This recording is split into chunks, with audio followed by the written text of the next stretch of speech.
வணக்கம். எனக்கு இது ஸ்பெஷல் வீடியோ. என்னென்னா, என்னோட சேனலில் நான் அப்லோட் பண்ணுற வீடியோவில் இது 1000வது வீடியோ, 1000th வீடியோ. ஸோ அதுக்காகவே இந்த வீடியோ நான் ஸ்பெஷலாக மேக் பண்ணியிருக்கேன். ஏன்னா இந்த செடிக்கும் எனக்கு ஒரு கனெக்ட் இருக்குது. இந்த ரோஸ் பன்னீர் பட்டன் ரோஸ் ஒரு நர்சரி ட்ரேயில் சீட்லிங் ட்ரேயில் வளர்த்தி எடுத்தது. 1 இயர்க்கு முன்னாடி 12th March 2025 அன்னைக்கு இது நட்டு வச்சேன். கரெக்டாக 2.5 monthsக்கு அப்புறம் 3rd June அன்னைக்கு நர்சரி ட்ரேலையே அந்த செடியில் பூ பூத்துருந்துச்சு. மார்ச் மந்த் நான் வைக்கும்போது 5 குழியில் 2 ஸ்டெம்மாக வச்சுருந்தேன். அதில் 5 குழிலையுமே ஒரு ஸ்டெம் வந்துட்டு நல்லாவே தழைஞ்சு வந்தது. அதில் ஃபஸ்ட்டு பூ பூத்தது தான் நான் இப்போ காமிக்கிறேன் இல்லையா, இந்த செடி. அந்த அன்னைக்கு இதை ரீபாட்டும் பண்ணி வச்சுருந்தேன். சீட்லிங் ட்ரேயில் நான் வெறும் கொக்கோபீட் மட்டும்தான் போட்டு வச்சுருந்தேன். ரீபாட் பண்ணி வைக்கும்போது கொக்கோபீட்டோட மண்ணும் கலந்து வச்சுருந்தேன். கிட்டத்தட்ட 10 மாதம் இந்த பாட்லேயே தான் வச்சுருந்தேன். ஸோ அதனால் க்ரோத் வந்து பெருசாக இல்லை. நான் வச்ச ஸ்டெம் போக பிரான்ச்சஸ் வந்தது, பூக்களும் பூத்துட்டு தான் இருந்துச்சு. பட் வந்துட்டு நல்ல க்ரோத் கிடையாது. 1 இயர்க்கான க்ரோத் இல்லை தான். ரொம்ப நாளாகவே இதை நான் தரையில் வைக்கணும் அப்படின்னு பிளான் பண்ணிகிட்டு இருந்தேன். பட் எனக்கு டைம் கரெக்டாக ஒத்து வரலை. இப்போ தான் 1 இயர்க்கு அப்புறம் இப்போ தான் வந்துட்டு நான் இதை தரையில் மாற்றி வைக்கிறேன்.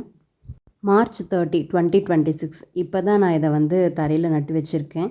நிலத்தில் குழி தோண்டி அந்த பாட்டை வச்சு பார்த்துட்டு அளவு கரெக்டாக இருக்க உடனே பாட்டை சுற்றியும் தட்டி விட்டு கவுத்துனங்காட்டி கரெக்டாக வந்துருச்சு. கொக்கோபீட் போட்டு வச்சுருக்கனால அதில் ஈஸியாக வந்து கப் மாதிரி தனியாக கேக் மாதிரி வந்துருச்சு.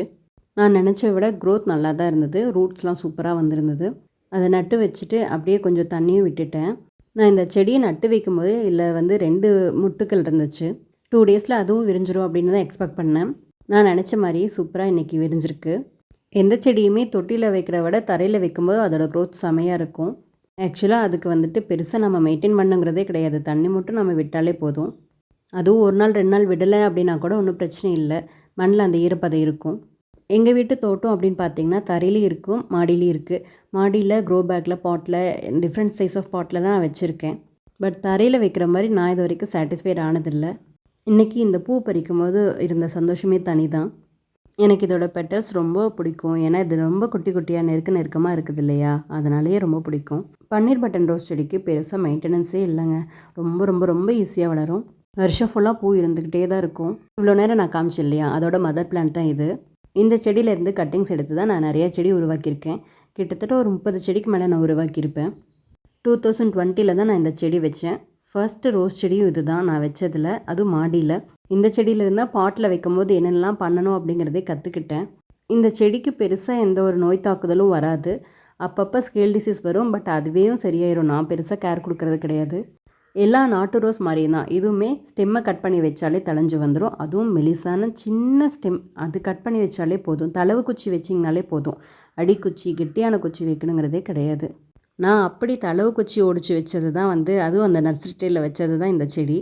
ஃபஸ்ட்டு காமிச்சேன் இல்லையா, இந்த செடியோட 1 இயர் க்ரோத்தை வந்துட்டு நான் ரெக்கார்ட் பண்ணி வச்சுருக்கேன். இன்னொரு வீடியோவில் ஷேர் பண்ணுறேன்.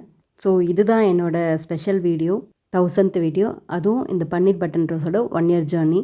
என்னோடய வீடியோ பார்த்து இவ்வளோ நாள் எனக்கு சப்போர்ட் பண்ணிகிட்டு இருந்தேன். இனிமேலும் சப்போர்ட் பண்ணுற எல்லாத்துக்குமே என்னோட மனமார்ந்த நன்றி. தேங்க்யூ.